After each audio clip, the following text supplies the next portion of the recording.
Juges chapitre 6. Les enfants d'Israël firent ce qui déplaît à l'Éternel, et l'Éternel les livra entre les mains de Madian, pendant 7 ans. La main de Madian fut puissante contre Israël. Pour échapper à Madian, les enfants d'Israël se retiraient dans les ravins des montagnes, dans les cavernes et sur les rochers fortifiés. Quand Israël avait semé, Madian montait avec Amalek et les fils de l'Orient, et ils marchaient contre lui. Ils campaient en face de lui, détruisaient les productions du pays jusque vers Gaza, et ne laissaient en Israël ni vivres, ni brebis, ni bœufs, ni ânes. Car ils montaient avec leurs troupeaux et leurs tentes, ils arrivaient comme une multitude de sauterelles, ils étaient innombrables, eux et leurs chameaux, et ils venaient dans le pays pour le ravager. Israël fut très malheureux à cause de Madian, et les enfants d'Israël crièrent à l'Éternel. Lorsque les enfants d'Israël crièrent à l'Éternel au sujet de Madian, l'Éternel envoya un prophète aux enfants d'Israël. Il leur dit, ainsi parle l'Éternel, le Dieu d'Israël, je vous ai fait monter d'Égypte, et je vous ai fait sortir de la maison de servitude. Je vous ai délivré de la main des Égyptiens et de la main de tous ceux qui vous opprimaient, je les ai chassés devant vous, et je vous ai donné leur pays.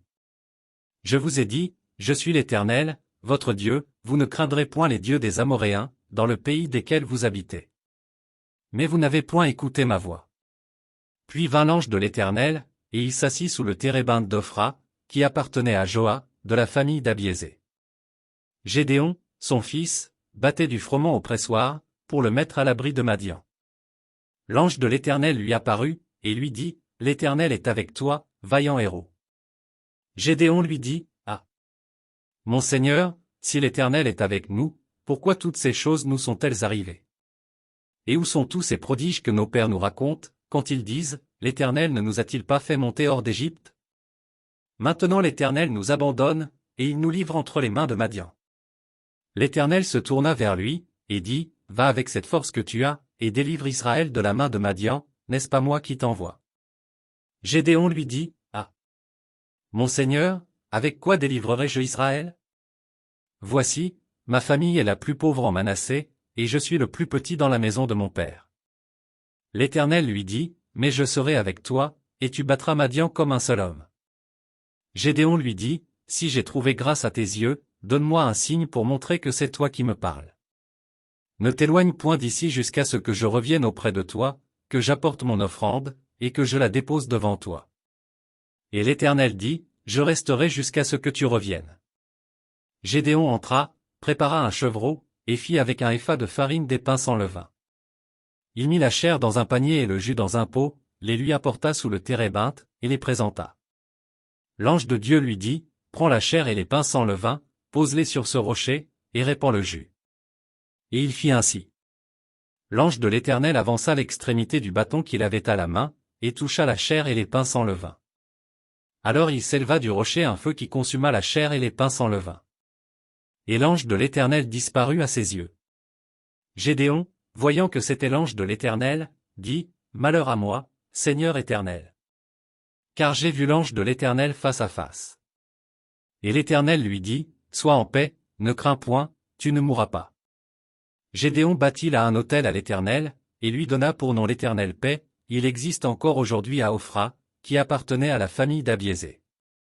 Dans la même nuit, l'Éternel dit à Gédéon, prends le jeune taureau de ton père, et un second taureau de 7 ans. Renverse l'autel de Baal qui est à ton père, et abat le pieu sacré qui est dessus. Tu bâtiras ensuite et tu disposeras, sur le haut de ce rocher, un autel à l'Éternel ton Dieu. Tu prendras le second taureau, et tu offriras un holocauste, avec le bois de l'idole que tu auras abattu. Gédéon prit 10 hommes parmi ses serviteurs, et fit ce que l'Éternel avait dit, mais, comme il craignait la maison de son père et les gens de la ville, il l'exécuta de nuit, et non de jour. Lorsque les gens de la ville se furent levés de bon matin, voici, l'autel de Baal était renversé, le pieu sacré placé dessus était abattu, et le second taureau était offert en holocauste sur l'autel qui avait été bâti. Ils se dirent l'un à l'autre, qui a fait cela? Et ils s'informèrent et firent des recherches. On leur dit, c'est Gédéon, fils de Joa, qui a fait cela. Alors les gens de la ville dirent à Joa, fais sortir ton fils, et qu'il meure, car il a renversé l'autel de Baal et abattu le pieu sacré qui était dessus. Joa répondit à tous ceux qui se présentèrent à lui, est-ce à vous de prendre parti pour Baal? Est-ce à vous de venir à son secours? Quiconque prendra parti pour Baal mourra avant que le matin vienne. Si Baal est un dieu, qu'il plaide lui-même sa cause, puisqu'on a renversé son autel. Et en ce jour l'on donna à Gédéon le nom de Jérubbaal, en disant, que Baal plaide contre lui, puisqu'il a renversé son autel. Tout Madian, Amalek et les fils de l'Orient, se rassemblèrent, ils passèrent le Jourdain, et campèrent dans la vallée de Jizréel. Gédéon fut revêtu de l'Esprit de l'Éternel, il sonna de la trompette, et Abiézé fut convoqué pour marcher à sa suite. Il envoya des messagers dans tout Manassé, qui fut aussi convoqué pour marcher à sa suite. Il envoya des messagers dans Azer, dans Zabulon et dans Nephtali, qui montèrent à leur rencontre. Gédéon dit à Dieu, si tu veux délivrer Israël par ma main, comme tu l'as dit. Voici, je vais mettre une toison de laine dans l'air, si la toison seule se couvre de rosée et que tout le terrain reste sec, je connaîtrai que tu délivreras Israël par ma main, comme tu l'as dit. Et il arriva ainsi. Le jour suivant, il se leva de bon matin, pressa la toison, et en fit sortir la rosée, qui donna de l'eau plein une coupe.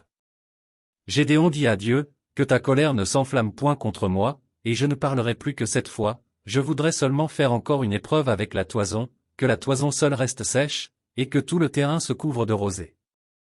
Et Dieu fit ainsi cette nuit-là. La toison seule resta sèche, et tout le terrain se couvrit de rosée.